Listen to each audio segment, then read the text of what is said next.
దేవుని పరిశుద్ధ నామమునకు స్తోత్రం కలుగును గాక. శిలువ ధ్యాన కుడికలకు కూడి వచ్చిన ప్రియ దేవుని బిడ్డలైన మీ అందరికీ ప్రభు పేరిట నా వందనాలు తెలియజేస్తున్నానండి. అందరూ సంతోషంగా ఉన్నారా? ఎందుకు సంతోషం అండి? త్వరగా అయిపోతున్నాయి ఈ రోజులన కాదు. దేవుని సముఖంలోకి వచ్చినప్పుడు మన బాధలు, మన చింతలన్నీ మర్చిపోయి దేవుని యందు ఆనందిస్తూ సంతోషిస్తూ దేవుణ్ణి ఘనపరిచేవారిగా ఉండాలి. నిజంగా ఒక మాట అడగమంటారా మిమ్మల్ని? ఎంతమంది మనస్ఫూర్తిగా ఇంకా కొద్ది దినాలు ఉంటే బాగుండు అని అనుకుంటున్నారు చెప్పండి? దేవుడు మీ హృదయాలను పరిశీలన చేస్తున్నాడు. మీ కోరిక, మీ ఆశ తీర్చునుగాక. తప్పకుండా దేవుని సముఖంలో ఉండడం అనేది దేవుని పిల్లలమైన మనకు ఆశీర్వాదం. అది మనకు ఘనత గనక దేవుడు మనలందరినీ కూడా మన ఆశను బట్టి మన హృదయాలను తృప్తిపరుస్తాడు. మా అబ్బాయి ఇప్పుడు ఒక మాట చెప్తాడు, మా పెద్ద బాబు, మీ ఆకలి ఎంత ఉంటే అంతే ఆహారం ఇవ్వబడుతుందంట. బాగా ఆకలేసిన వారికి ఎక్కువ పెడతారు పోషణ కదమ్మా. అందరూ ఒకలా తినలేం. బాగా ఆకలేసిన వారు ఉంటారు, మంచి భోజన ప్రియులు ఉంటారు, వారికి మంచిగా తినడానికి అవకాశం ఉంటుంది. అసలు తినలేని వారు ఉంటారు, కొంచెం కోడికి ఎలికినట్లుగా ఇట్లకి ఎలికి తినేవాళ్ళు ఉంటారు, వాళ్ళకి కొద్దిగా వేయబడుతుంది. అలాగే దేవుని సన్నిధిలో ఉంటున్న మనకు కూడా మన ఆశ ఎంతగా ఉంటే అంతగా దేవుడు మనతో మాట్లాడతాడు. మన ఆసక్తి విషయంలో బాగా నేర్సిల్లిపోతే దేవుని వాక్యం మనలో పనిచేయదండి. నమ్మిన వారు దేవునికి స్తోత్రం చెల్లిద్దామండి. హల్లెలూయా. ప్రతిరోజు దేవుని వాక్యం చేత బలపరచబడుతున్నామండి. ఆ వాక్యం మమ్మల్ని ఆదరిస్తుంది, ధైర్యపరుస్తుంది. ఆ వాక్యం ద్వారా మేము పోషించబడుతున్నాం. ఆధ్యాత్మికంగా అన్నవారు ఉంటే ఒకసారి దేవునికి స్తోత్రం చెల్లిద్దామా? హల్లెలూయా. నేను కూడానండి ప్రతి దినం ఎప్పుడెప్పుడు ఏడవుతుందా, ఎప్పుడు దేవుని సన్నిధిలోకి రావాలా, దేవుని సముఖంలో ప్రార్థన చేయాలి. ఈ సహవాసం మరలా కొన్ని రోజులకి అయిపోతుంది, మరలా సంవత్సరానికి కానీ రాదు అనే ఆశతో మేము కూడా ఉంటున్నాము. దేవుడిచ్చినటువంటి ఈ శ్రేష్టమైన అవకాశాన్ని మనం కూడా సద్వినియోగపరుచుకునే వారిగా ఉండాలి. ఎఫెసీయులకు రాసిన పత్రిక 5వ అధ్యాయం 15వ వచనంలో భక్తుడు అంటాడు, దినములు చెడ్డవి గనక సమయమును పోనీక సద్వినియోగపరుచుకుంటూ అజ్ఞానుల వలె కాక జ్ఞానుల వలె నడుచుకొనవలెను. దేవునికి స్తోత్రం కలుగును గాక. దేవుడు మనకి ఇచ్చినటువంటి ఈ జ్ఞానాన్ని బట్టి బిగ్గరగా దేవునికి స్తోత్రం చెల్లిద్దామండి. హల్లెలూయా. వాక్య ధ్యానంలోకి వెళ్దామండి. వాక్యాన్ని కనుక మనం చూసినట్లయితే ఆత్మీయులమైన మనం ఏ విషయంలో ఆసక్తి కలిగిన వారిగా ఉండాలి? చాలామందికి చాలా విషయాల్లో ఆసక్తి అనేది ఉంటుంది కదండి. కొంతమందికి లోక వార్తలు తెలుసుకునే విషయంలో ఆసక్తి ఉంటుంది, కొంతమందికి పక్కింటి ఇంట్లో ఏం జరుగుతుందో తెలుసుకునే విషయంలో ఆసక్తి ఉంటుంది, కొంతమంది జీవితాల్లో, కొంతమందికి వ్యక్తిగత జీవితాల్లో ఏం జరుగుతుందనేటువంటి తెలుసుకోవాలి. వారు ఏం బాధపడుతున్నారా, సంతోషిస్తున్నారా, లేదా వారు దెబ్బలాడుకుంటున్నారా అని తెలుసుకోవాలనే ఆసక్తి చాలామందికి రకరకాలైన ఆసక్తులు ఉంటాయి. అయితే ఆత్మీయులమైన మనం ఆత్మీయులమేనండి. ఆత్మానుసారంగా బ్రతుకుతున్న మనకు ఎలాంటి విషయాల్లో ఆసక్తి కలిగి ఉండాలనేది ఒక 4 లేదా 5 మాటల సమయాన్ని బట్టి నేను చెప్పి నా మాటలు త్వరితంగా ముగిస్తానండి. ఆశ వేరు, ఆసక్తి వేరు. దేవునికి స్తోత్రం కలుగును గాక. హల్లెలూయా. ఆశ అంటే వారిలా ఇలా ఉంటే బాగుండు, నేను కూడా ఇలా చేస్తే బాగుండు అనుకోవడం ఆశ. ఆసక్తి అంటేనండి ఖచ్చితంగా నేను కూడా అలాగే చేయాలని ప్రయత్నం చేయడమే ఆసక్తి. అర్థమైందండి? ఆశకి ఆసక్తికి తేడా. ఆశ అంటే నేను కూడా అలా ఉంటే బాగుండేదేమో, బాగుండు అనుకుంటూ ఉంటాం, నిదానంగా ప్రయత్నం చేస్తాం, ఆపేస్తూ ఉంటాం. కానీ ఆసక్తి అనేది అలా కాదు. ఆసక్తి అంటే ఖచ్చితంగా నేను కూడా అలా ఉండాలి, ఖచ్చితంగా నేను కూడా అన్ని గంటలు ప్రార్థన చేయాలి, ఖచ్చితంగా నేను కూడా మందిరానికి సమయానికి వెళ్ళాలి, ఖచ్చితంగా నేను కూడా ముందు వరుసలో కూర్చోవాలి, దేవుణ్ణి ఆరాధించాలని ఒక శ్రేష్టమైన బలమైన నిర్ణయాన్ని కలిగి ఉండడం ఆసక్తి అంటారు. అయితే దేవుని పిల్లలమైన మన జీవితాలకు మనకి ఇలాంటి ఆసక్తిని కలిగిన వారిగా ఉండాలి అని వాక్యంలోకి వెళ్లే ముందు బైబిల్ గ్రంథం ఏం చెప్తుందంటే, ఆసక్తి విషయంలో మీరు మాంద్యులు కాక ఆత్మయందు తీవ్రత కలిగిన వారిగా. ఆసక్తి విషయంలో మాంద్యులు అంటే ఏంటండి? అశ్రద్ధ చేసేవారు, మత్తులైన వారు, పర్వాలేదులే తర్వాత చేద్దాం, ఇది అంత పెద్ద ఇంపార్టెంట్ కాదు అనుకునేవారని నేను అనుకుంటున్నాను మాంద్యులు అంటే. అవునండి, వేరే అర్థం ఏమన్నా ఉందా? అశ్రద్ధ చేసేవారు, తర్వాత చేయొచ్చులేండి, ఇదే కదా, తర్వాత చేద్దాం అశ్రద్ధగా జరిగించేవారిని ఒకవేళ పౌలు భక్తుడు అంటాడు, ఆసక్తి విషయంలో మాంద్యులు కాక, అలాంటి వారు మీరు కాక ఆత్మయందు తీవ్రత కలిగిన వారిగా ఉండాలి. ఆత్మలో ఎప్పుడు తీవ్రత వస్తుందంటే మీలో ఉన్న ఆసక్తిని బట్టి ఆత్మలో తీవ్రత అనేది వస్తూ ఉంటుందండి. అయితే దేవుని పిల్లలమైన మనం ఏ విషయాల్లో ఆసక్తి కలిగిన వారిగా ఉండాలి, ఏ విషయాల్లో ఆసక్తి లేని వారిగా మనం జీవించాలనేది కొన్ని మాటలు మనం చూస్తే మొట్టమొదటిగా చూద్దాం, చూడండి. ప్రకటన గ్రంథం 3వ అధ్యాయము 19వ వచనాన్ని ఒక్కసారి చదువుదామా. నేను ప్రేమించు వారిని గద్దించుచు శిక్షించుచున్నాను, గనుక నీవు ఆసక్తి కలిగి మారు మనసు పొందుము. దేవునికి స్తోత్రం కలుగును గాక. హల్లెలూయా.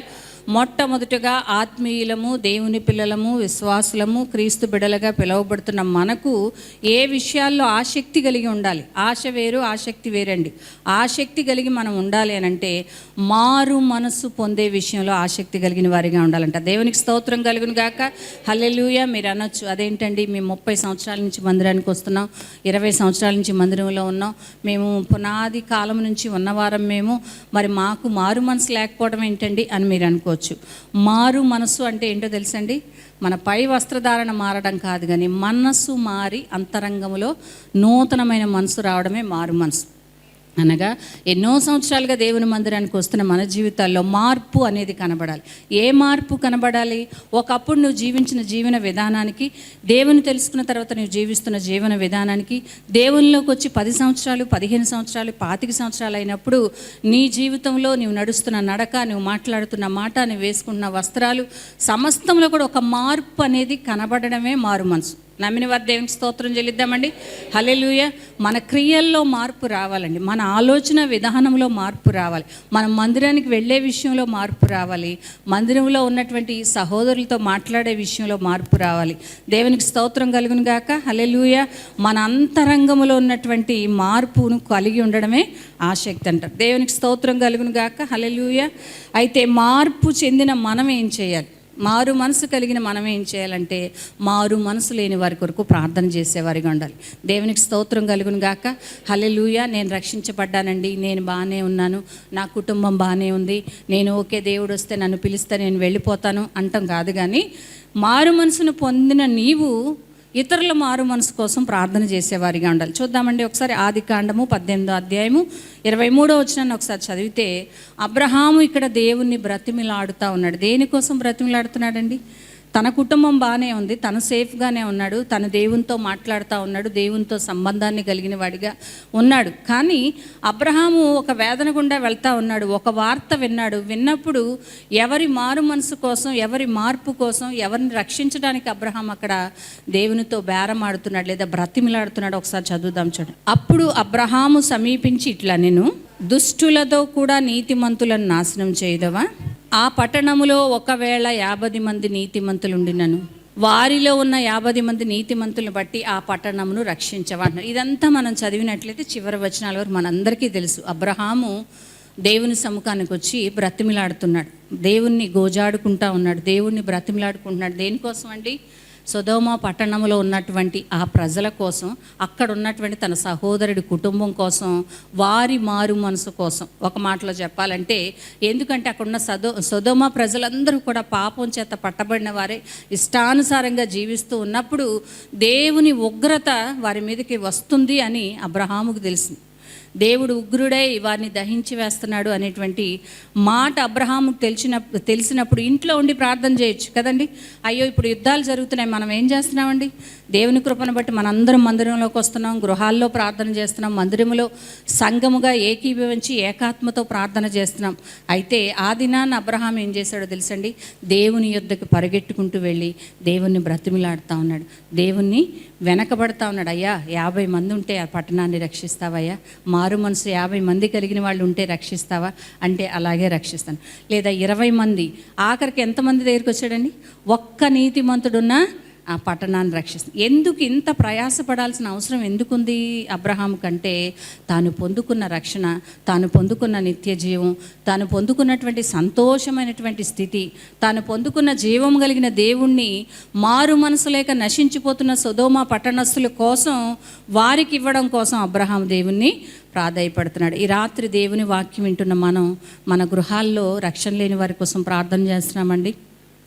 మన అన్నదమ్ములు ఉన్నారు, రక్త సంబంధులు ఉన్నారు, బంధుమిత్రులు ఉన్నారు, మన ఇరుగు పొరుగు వారు అనేక మంది ఉన్నారు. ఒక్కరైనా కన్నీటితో గోజాడి ప్రభు పాదాలు పట్టుకొని ప్రార్థన చేయగలిగితే ఖచ్చితంగా నువ్వు ప్రార్థన చేసి విడిచిపెడితే దేవుడు కార్యం చేస్తాడు. దేవునికి స్తోత్రం కలుగును గాక. హల్లెలూయా. ప్రార్థన చేయడం మన వంతు, పని చేయడం ఆయన వంతు. నమ్మిన వారు దేవునికి స్తోత్రం చెల్లిద్దామండి. నీ అడుగు నీ పక్కింటి వారి కోసం ఉదయాన్నే లేచి ప్రార్థన చేసినప్పుడు నీ కుటుంబం కోసమే కాదు కానీ, అయ్యా నా ప్రక్కనున్న వారికి రక్షణ దయచేయని, ఆయన మారు మనసు దయచేతండి, నీ రక్షణ ఓడలో వారు కూడా ప్రవేశించాలి ప్రభా, కృప చూపించిన ఆయన ఒక్క మాట నువ్వు చెప్పి ప్రార్థన చేస్తే దేవుడు అద్భుతంగా వారికి రక్షణ కార్యం చేస్తాడు. నమ్మిన వారు దేవునికి స్తోత్రం చెల్లిద్దామండి. అందుకనే అబ్రహాము దేవుణ్ణి బ్రతిమలాడుకుంటా ఉన్నాడు, దేవుని వెంట పడతా ఉన్నాడు. గోజాడుతూ ఉంటే అబ్రహాముని స్నేహితునిగా కలిగిన దేవుడు అంటున్నాడు, ఒక్కడున్న పట్టణాన్ని నేను కాపాడుతాను. దేవునికి స్తోత్రం కలుగును గాక. ఈరోజు ఈ రాత్రి కాల సమయంలో దేవుని మాటలు వింటున్న మనం, మన చుట్టూ ఉన్న వారి కోసం, మన బంధువుల్లో ఉన్న వారి కోసం, మన రక్త సంబంధులైన వారు మారు మనసు లేకుండా లోకంలో ఉండి వారు నశించిపోతూ ఉంటే వారి కొరకు భారం కలిగి, బాధ్యత కలిగి, కన్నీటితో ప్రార్థన చేసే అబ్రహాముల వలె మనం ఉండగలిగితే దేవుడు మనల్ని ఆశీర్వదిస్తాడు. అలాంటి ఆసక్తి మనకి కావాలి అని దేవుని వాక్యం సెలవిస్తుంది. దేవునికి స్తోత్రం కలుగును గాక. హల్లెలూయా. పత్రికల్లో చూస్తే పౌలు భక్తుడు ఏమంటాడండి, అందరూ అంతటా మారు మనసు పొందవలనని ఆయన కోరిక కాదు, యేసు కోరిక అంటున్నాడు. నమ్మిన వారు దేవునికి స్తోత్రం చెల్లిద్దండి.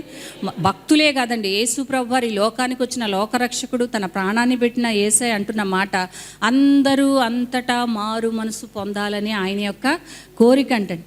తండ్రి చిత్తాన్ని చేస్తానండి, తండ్రి ఇష్టాన్ని నెరవేర్చడానికి నేను భక్తి చేస్తున్నాను అనుకుంటున్నాం కానీ ఆయన చిత్తం ఏంటో ఎరిగిన మనం మారు మనసు లేని వారి కోసం ప్రార్థన చేయగలుగుతున్నామా?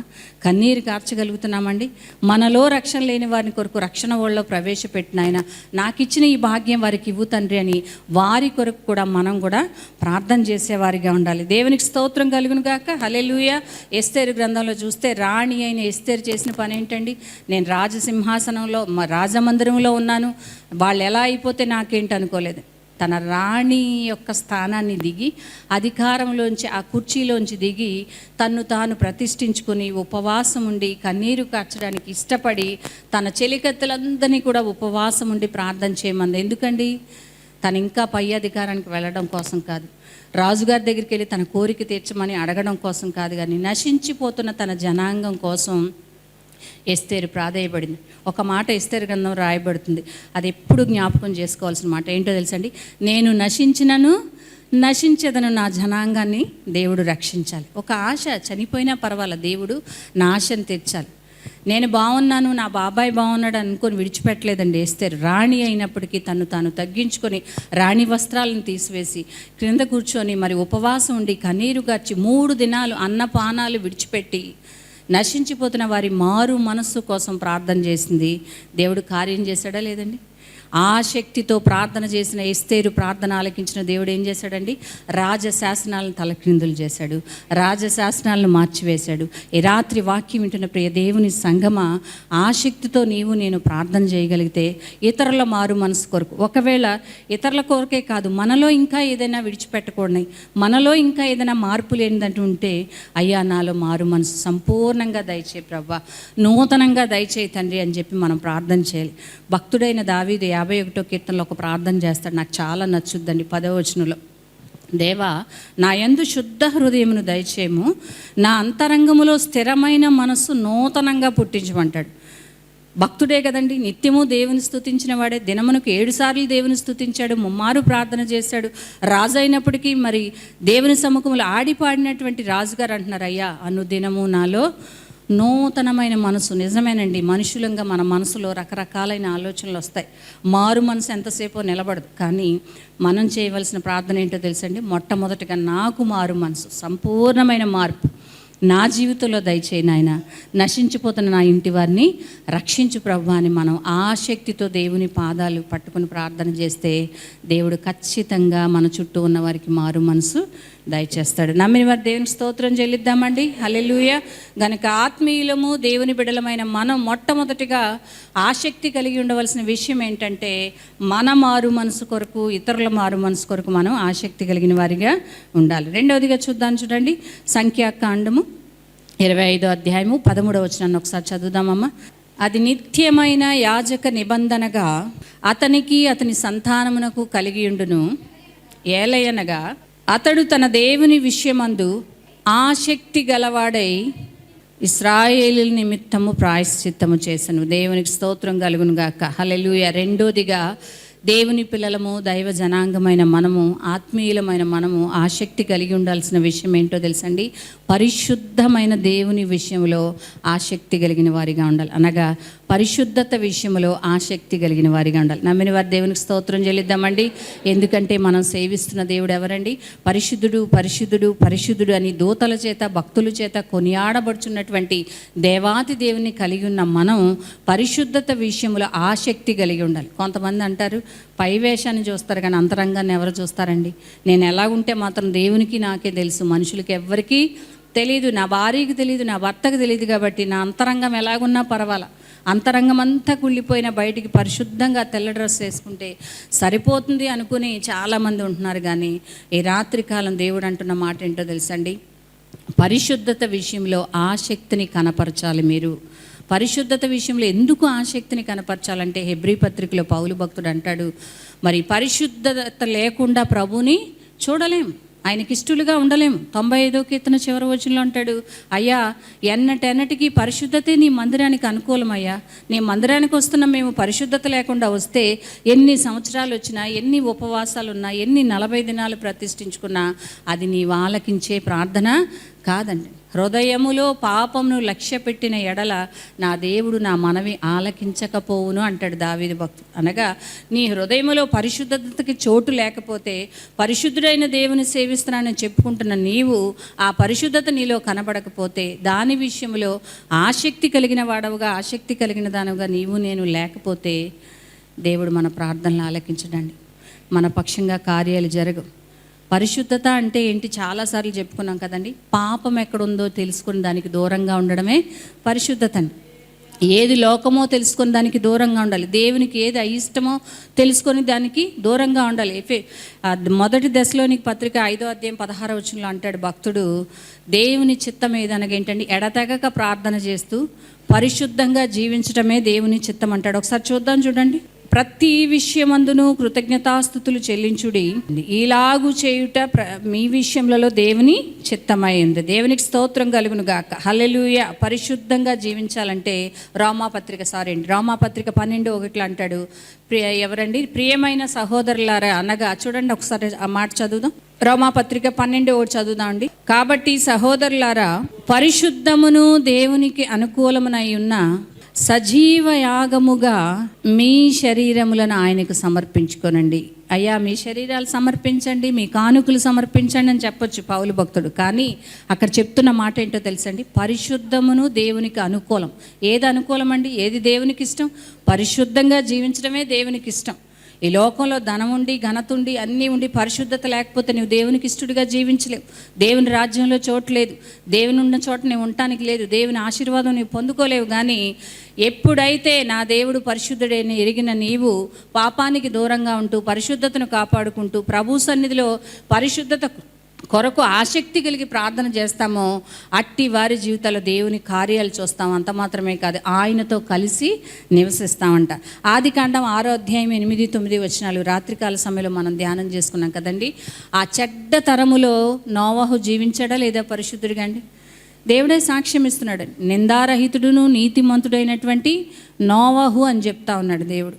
ఇంత భయంకరమైన ఆ చెడ్డతరం, అనగా దేవుడు ఉన్నాడు అనే భయము లేకుండా భయంకరమైన పనులు చేస్తూ తిరుగుతున్న ఆ చెడ్డ తరములో నోవహు తన భక్తిని కాపాడుకున్నాడు, తన నీతిని కాపాడుకున్నాడు, పాపానికి దూరంగా ఉన్నాడు, పరిశుద్ధుడిగా జీవించాడు.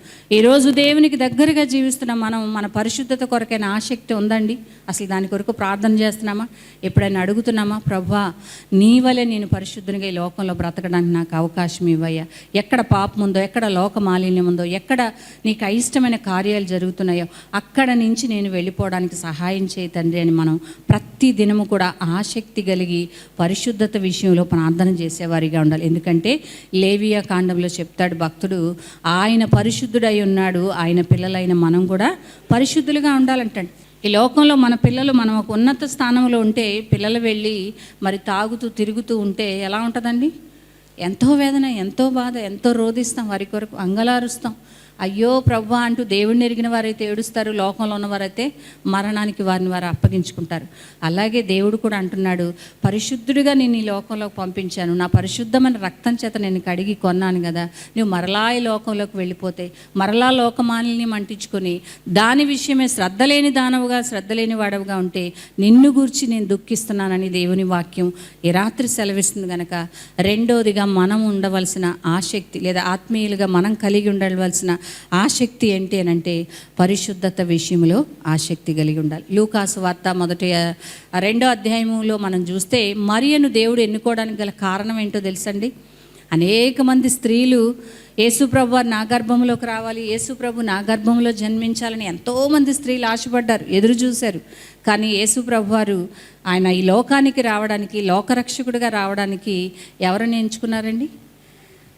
చీకటి దినాలు అని ఉంటాయి, మరియ జీవించిన దినాలు. ఆ చీకటి దినాల్లో కూడా తన పరిశుద్ధతను కాపాడుకుంటూ, తన ఘటాన్ని కాపాడుకుంటూ దేవుడు చూసినప్పుడు పరిశుద్ధంగా కనబడిన మరియని ఎన్నుకొని దేవుడి లోకానికి వచ్చాడు. ఈరోజు మనం అనుకోవచ్చు మమ్మల్ని ఎవ్వరూ చూడట్లేదండి అని, కానీ దేవుడు అంటున్నాడు, నీలో పరిశుద్ధతే నాకు కావాలి. ఎన్నటికి నాకు పరిశుద్ధతే అనుకూలమమ్మా. నువ్వేం చెప్పినా, ఎంత కానుకిచ్చినా, ఎంత ముందు వచ్చినా, ఎన్ని కుర్చీలు వేసినా, ఎంత పని చేసినా పరిశుద్ధత అనేది నీలో లేకపోతే నీవు నాకు ఇష్టడివే కాదు, నీవు నా బిడ్డవే కాదని.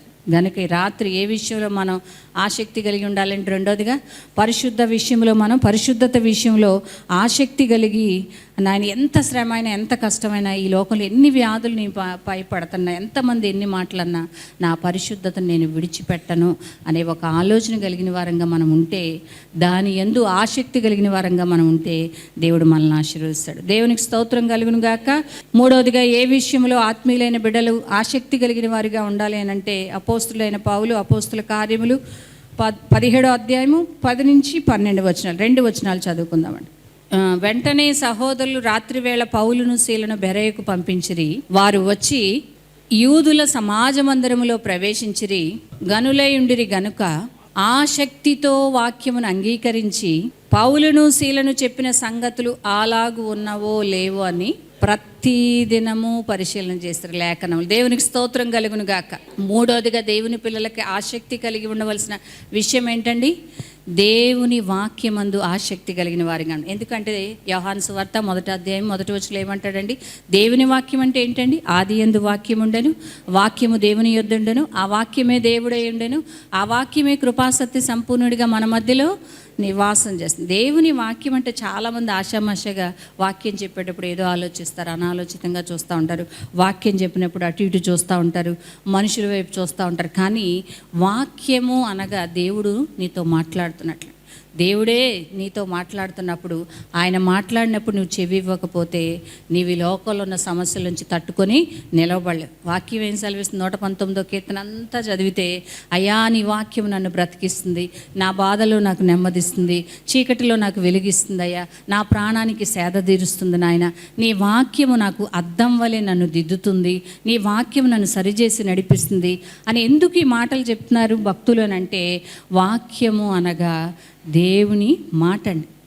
ఆనాటి పౌలు శీలలు చెప్పినటువంటి బోధలు అలాగున్నాయో లేదో అని చెప్పి ఇంటికి వెళ్ళిన తర్వాత వాక్యాన్ని లేఖనాలను మరలా తెరిచి చదువుకొని ఆ పరిశీలన చేసేవారంట. ఈ అలవాటు ఉన్నవారు దేవునికి స్తోత్రం చెల్లిద్దామండి. చాలా మంచిదండి. దేవుడు మీకు తోడేయండి, ఇంకా బలపరచును గాక. ఎందుకంటే దేవుని వాక్యం ఒక్కసారి విని వెళ్ళిపోతే కాదండి. అపవాది ఎప్పుడు కూడా ఏం చేస్తుందంటే వాక్యం విననివ్వదు మనల్ని. వాక్యం చెప్తున్నప్పుడే ఏదో ఆలోచన వస్తుంది. వాక్యం చెప్తున్నప్పుడే పాస్టర్ గారు ఏంటి ఈ సూట్ ఎన్నిసార్లు వేస్తారు, పాస్టర్ అమ్మ గారు ఈ చీర ఏంటి కొత్త చీర కట్టినట్టుంది ఈవిడ ఇవాళ కదండి, ఆలోచనలు వస్తాయి. ఇంటి దగ్గర మా ఆయన వచ్చేసాడేమో, తాళం అక్కడే పెట్టాను చూసారో లేదో, నాకు ఫోన్ వస్తుందేమో, ఫోన్ ఇంకా చూసుకోవడం, ఆడు చూడడం లేదా, ఈ పక్కన ఆవిడేంటి అస్తమానం ఇదే చీర, రోజుకో చీర కట్, ఈ ఆలోచనలు వచ్చేస్తాయి. అపవాది పెట్టే ఆ తంత్రాలండి. దేవుని వాక్యం బలంగా పనిచేస్తున్నప్పుడు ఎవరో ఒకళ్ళ సైతాన్ దూరం ఏం చేస్తుందంటే ఆలోచన నిన్న ఆ వాక్యం విన్నది. ఎందుకంటే ఆ వాక్యం నిన్ను బలపరుస్తుంది, నిన్ను భద్రపరుస్తుంది, నీకు నెమ్మదిస్తుంది, నీకు ఆదరిస్తుంది కదండి. కొన్ని మాటలు ఎప్పుడైనా దేవుని మాటలు మన బలహీన సమయాల్లో మమ్మల్ని ఆదరించినాయండి అన్నవారు దేవునికి స్తోత్రం చెల్లిద్దామా? హల్లెలూయా. ప్రతి దినం కూడా ఆదరించబడతా ఉండి దేవుని మాటలు చదువుతున్నప్పుడు కొన్ని కష్ట సమయాలు మాకు కూడా వస్తాయి. మేము కూడా ప్రార్థన చేస్తున్నప్పుడు బలహీనలు లేదా ఆత్మీయులను కోల్పోయినప్పుడు, ప్రభువా ఎందుకు ఇలా జరిగింది, నువ్వు ఎందుకు సహాయం చేయలేదు, ఎంతోమందిని బ్రతికించావు కదా, మా విషయంలో ఎందుకు ఇలా అయింది అనే అలా ప్రార్థన చేస్తున్నప్పుడు దేవుని వాక్యం మాట్లాడుతూ ఉంటే ఆ బాధ అంతా పోయి తేలికగా అనిపిస్తుందండి. నెమ్మది కలుగుతుంది. ఎవరో ఓదార్చినట్టు పక్క నుండి ఆ మాట మనల్ని ఏం చేస్తుందంటే, ఏం పర్వాలేదు, ఇదిగో నేను నీకు తోడై ఉన్నాను, లేదా ఈ వాక్యం మనకు చెప్పినప్పుడు ఆ వాక్యం ద్వారా మనం ఆదరణ పొందుకుంటాం. గనుకనే వాక్యాన్ని శ్రద్ధగా వినాలి, విన్న వాక్యాన్ని ధ్యానం చేసుకోవాలి. అందుకే యాకోబు పత్రికలో భక్తుడు అంటాడు, మీరు వాక్యం వినువారుగా ఉండి మిమ్మల్ని మీరు మోసపుచ్చుకోవద్దు, కానీ విన్న వాక్యాన్ని ఏం చేయాలంటండి, ధ్యానం చేయాలి. వాక్యాన్ని మీ హృదయంలో భద్రపరచుకోవాలి. విన్నానయ్యా వెళ్ళిపోతానంటే కాదు, కానీ ఆ వాక్య ప్రకారం మనం జీవించేవారిగా ఉన్నప్పుడు మాత్రమే దేవుని యొక్క ఆశీర్వాదాలు పొందుకుంటాం. మూడవదిగా ఆత్మీయులు ఏ విషయంలో ఆసక్తి కలిగి ఉండాలండి, దేవుని మాట మాట్లాడుతున్నప్పుడు ఆ మాట ఎంతవరకు నా జీవితానికి మరి ఆశీర్వాదంగా ఉంది, ఆ మాట ద్వారా నేను బలపడాలి, ఆ మాట ఈరోజు దైవజనులు నాతో మాట్లాడతారు, నా కోసమే మాట్లాడతారు, నన్ను నేను సరి చేసుకోవాలని చెప్పి వాక్యం కొరకు ఆసక్తి కలిగి ఆశ కలిగి దేవుని సంధికి రావాలి. నమ్మిన వారు దేవునికి స్తోత్రం చెల్లిద్దామండి. హల్లెలూయా. లూకాసు వార్త 10వ అధ్యాయము 39-41 వచనాలు చదవక్కర్లేదు, మనందరికీ తెలుసు. మరియను గురించి యేసు ప్రభువు చెప్పిన మాట ఏంటండి, మరియ ఉత్తమమైన దాన్ని ఏర్పరచుకున్నది, అది ఆమె యొద్ద నుంచి ఎవరునూ తీసివేయలేరు. ఏమిటి ఆమె ఏర్పరచుకుంది? ప్రసంగం చేసిందండి? చేయలేదండి. పాటలు పాడిందా? చేయలేదు. వంటలు చేసింది? కాదండి. దేవుడు మాట్లాడుతున్నప్పుడు ఆయన మాట కొరకు ఆసక్తి కలిగి ఏం చేసింది, ఆయన పాదాల దగ్గర కూర్చో. ఈరోజు దేవుని మాటలు వినటానికి వస్తున్నాం, చాలామంది చక్కగా ఆసక్తిగా వస్తారు, కానీ వచ్చిన వెంటనే ఏం చేస్తారండి, నిద్రపోతారు. కొంతమంది వేరే ఆలోచనలకు వెళ్ళిపోతూ ఉంటారు. కానీ దేవుని వాక్యం నాతో మాట్లాడుతుంది. యేసు ప్రభువు అన్నది ఏంటో తెలుసా, ఉత్తమమైనది మరి ఏర్పరచు. ఈ లోకంలో ఉత్తమమైనది ఏదైనా ఉందంటే అది దేవుని సహవాసం, దేవుని మాట, దేవుని సన్నిధి, దేవుని యొక్క ప్రేమ. గనక మనం ఏం చేయాలంటే, దేవుని పిల్లలమైన మనం ఏ విషయంలో ఆసక్తి కలిగిన వారిగా ఉండాలంటే, దేవుని మాట విషయంలో అనగా వాక్యం విషయంలో ఆసక్తిని కలిగిన వారిగా ఉండాలి. నేను ఆసక్తి కలిగి దేవుని మాటలు వింటున్నానండి అన్నవారు దేవునికి స్తోత్రం చెల్లిద్దామా? వినాలండి. అవి మనకి దీవెన, మనకు అది ఆదరణ కలగజేస్తాయి. ఒంటరి స్థితిలో ఉన్నప్పుడు నీకు తోడుగా ఉంటాయి దేవుని మాటలు. చీకట్లో వెళ్తున్నప్పుడు నిన్ను ఆదరిస్తే నీకు వెలుగుగా కనబడతాయి. నీ మరణకరమైనటువంటి పరిస్థితులు వచ్చినప్పుడు నీకు స్వస్థతను కలగజేస్తాయి మాటలు. గనుక దేవుని వాక్యాన్ని ఆసక్తితో ఆశతో చదివి దాన్ని ధ్యానం చేస్తూ వాక్య ప్రకారం జీవించాలనే ఆశను కలిగిన వారిగా దేవుని పిల్లలైన మనం ఉండాలి. దేవునికి స్తోత్రం కలుగును గాక. హల్లెలూయా. 4వదిగా చూద్దాం. చూడండి, 4వదిగా చూస్తే ఏ విషయంలో దేవుని పిల్లలు ఆసక్తి కలిగిన వారిగా ఉండాలంటే, యాకోబు పత్రిక 5వ అధ్యాయము 17వ వచనాన్ని ఒకసారి చదువుదామండి. ఏలియా మన వంటి స్వభావం గల మనుష్యుడే వర్షింపకుండునట్లు అతడు ఆసక్తితో ప్రార్థన చేయగా 3.5 సంవత్సరముల వరకు భూమి వర్షింపలేదు. దేవునికి మరలా అతడు ప్రార్థన చేయగా వర్షం వచ్చిందని వాక్యాల్లో. ఏలియా మన వంటి స్వభావం గల మనుషుడే కదండి. ఏలియాకి ఏమైనా 4 చేతులు 4 కాళ్ళు అలాంటివి ఏమైనా ఉన్నాయండి?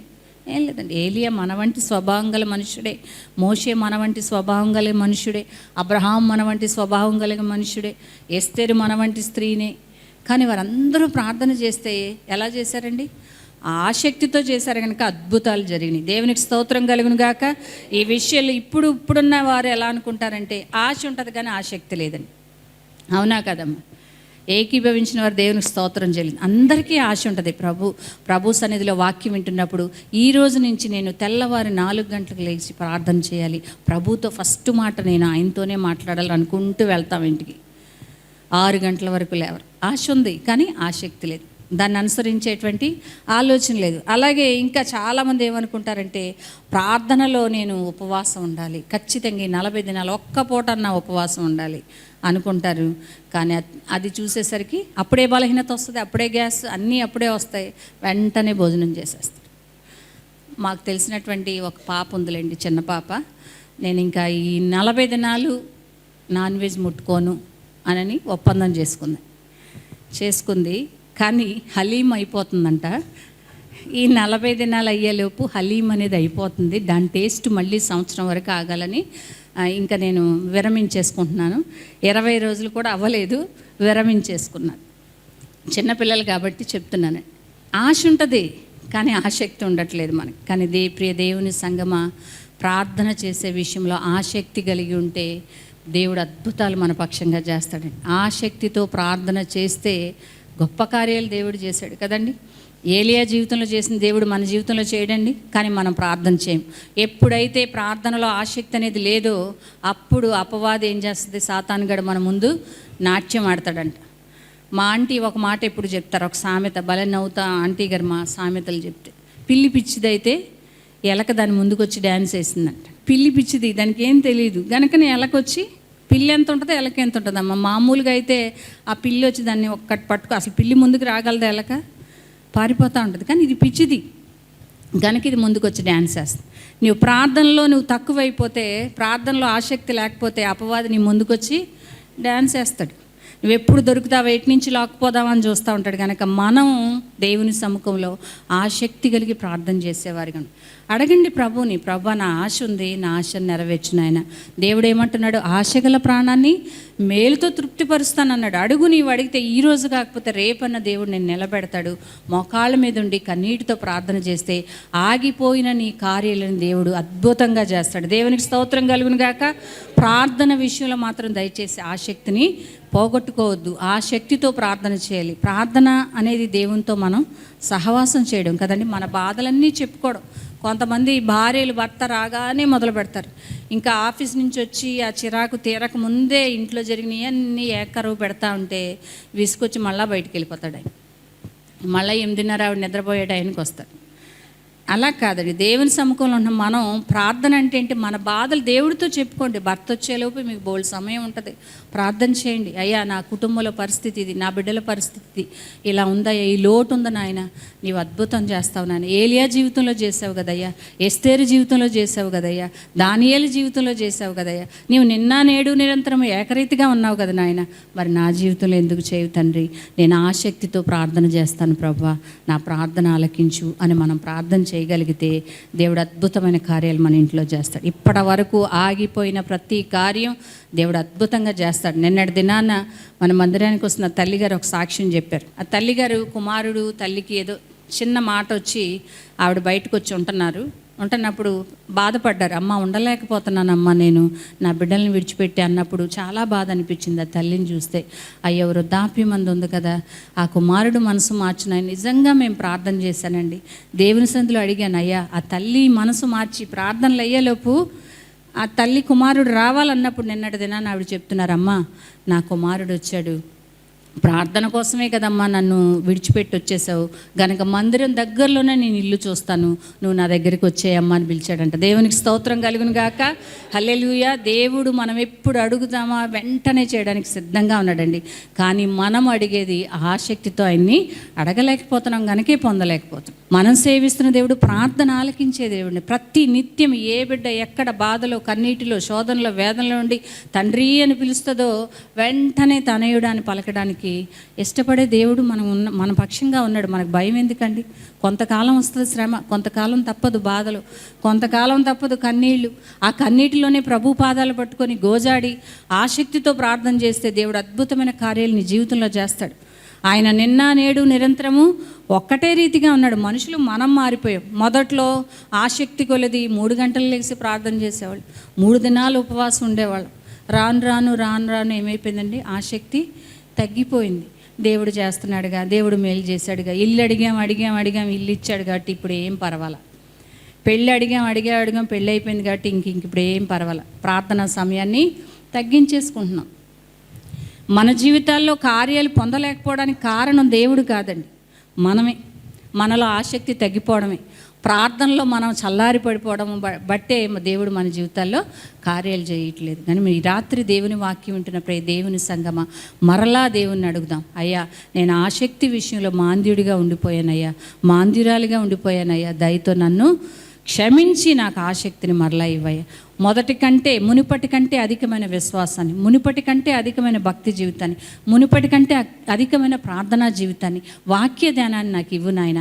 ఈ 40 దినాలు పూర్తయ్యే లోపు నేను నీ ఆత్మశక్తిని పొందుకోవాలి, పోగొట్టుకున్నటువంటి అభిషేకాన్ని పొందుకోవాలి, ప్రార్థనా శక్తిని పొందుకోవాలి, వాక్య ధ్యానాన్ని పొందుకోవాలి ప్రభు అని ఎవరైతే ఆసక్తితో ప్రార్థన చేస్తారో ఈ రాత్రికాలం దేవుడు వారి ఆశను తీర్చి వారిని ఈ స్థలం నుంచి పంపిస్తాడు. దేవునికి స్తోత్రం కలుగును గాక.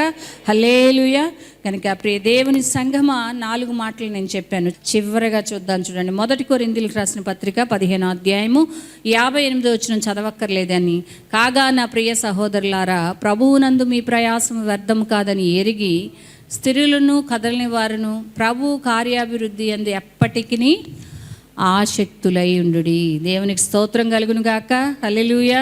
చివరిగా మనకు ఉండాల్సిన ఆసక్తి దేంట్లోనండి? ప్రభు కార్యాభివృద్ధి, అనగా దేవుని కార్యాల కొరకైన ఆసక్తి. దేవుని కార్యాలు ఏంటండి? సువార్త పనిచేయడం దేవుని కార్యం, ఇతరులకు వెళ్ళి బోధించడం దేవుని కార్యం, నీ జీవితంలో జరిగిన సాక్ష్యాన్ని పంచుకోవడం దేవుని కార్యం, వారి బాధలు వారిని పరామర్శించడం దేవుని కార్యం, కన్నీరు విడుస్తున్న వారిని ఓదార్చడం దేవుని. యేసుప్రభు వారు ఇదే కదమ్మా చేశారు. పగలంతా పరిచర్య చేశారు యేసయ్య, రాత్రంతా ప్రార్థన చేశారు.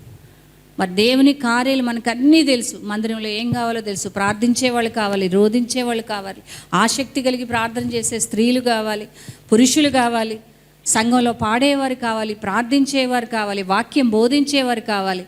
ఇన్ని కార్యాలు ఉండగా దీని విషయంలో ఆసక్తి తప్ప అన్ని విషయాల్లో మనం ఆసక్తి కలిగిన వారిగా ఉంటున్నాం. ఈ రాత్రి దేవుడు మనల్ని అడుగుతున్నాడు, నా కార్యాల విషయంలో ఆసక్తి కలిగిన వారిగా ఉన్నారా? ఒకవేళ లేకపోతే, అయ్యా నీ పని చేస్తానయ్యా, నీ సువార్త పని చేస్తానయ్యా, నీ సాక్షిగా బ్రతుకుతానయ్యా, నీ మందిరం పని చేస్తానయ్యా, నీ సేవకులకు సహకారిగా ఉంటానయ్యా, ఏది చేయమంటే అది నీ కార్యం చేయడానికి నేను ఆసక్తిగా ఉన్నానయ్యా, నన్ను వాడుకో అయ్యా అని చెప్పి మనం ప్రార్థించగలగాలి. ఆ రీతిగా మనం ప్రార్థిస్తే దేవుడు అంటున్నాడు, నిన్ను బలమైన సాధనగా, బోధిగంతముల వరకు ఒక సువార్త సాక్షిగా, సాధనగా నన్ను వాడుకోవడానికి దేవుడు ఇష్టపడతా ఉన్నాడు. కనుక ప్రియ దేవుని సంఘమా, ఈ రాత్రికాల సమయంలో ప్రార్థనలో కూడి ఉన్న మనము ఆసక్తి విషయంలో మాంద్యంగా ఉండకూడదు. ఏ విషయాల్లో ఆసక్తి కలిగి ఉండాలంటే 5 మాటలు నేను మీతో పంచుకున్నాను. మొట్టమొదటిగా మారు మనసు విషయంలో ఆసక్తి కలిగిన వారిగా ఉండాలి. రెండోది పరిశుద్ధతలో మన ఘటాన్ని కాపాడుకునే విషయంలో ఆసక్తి కలిగిన వారిగా ఉండాలి. మూడోదిగా దేవుని వాక్యాన్ని పఠించి అన్వయించుకొని దాన్ని అనుసరించి నడుచుకునే విషయంలో ఆసక్తి కలిగిన వారిగా ఉండాలి. నాలుగోది ప్రార్థనలో పట్టుదల కలిగి ప్రార్థించేవారిగా, ఆసక్తి కలిగి ప్రార్థించేవారిగా ఉంటే దేవుడు అద్భుతం చేస్తాడు. చివరగా అంటున్నాడు, నా కార్యాలయందు ఆసక్తి కలిగిన వారిగా ఉంటే దేవుడు మనల్ని ఎలా ఉంచుతాడంటండి?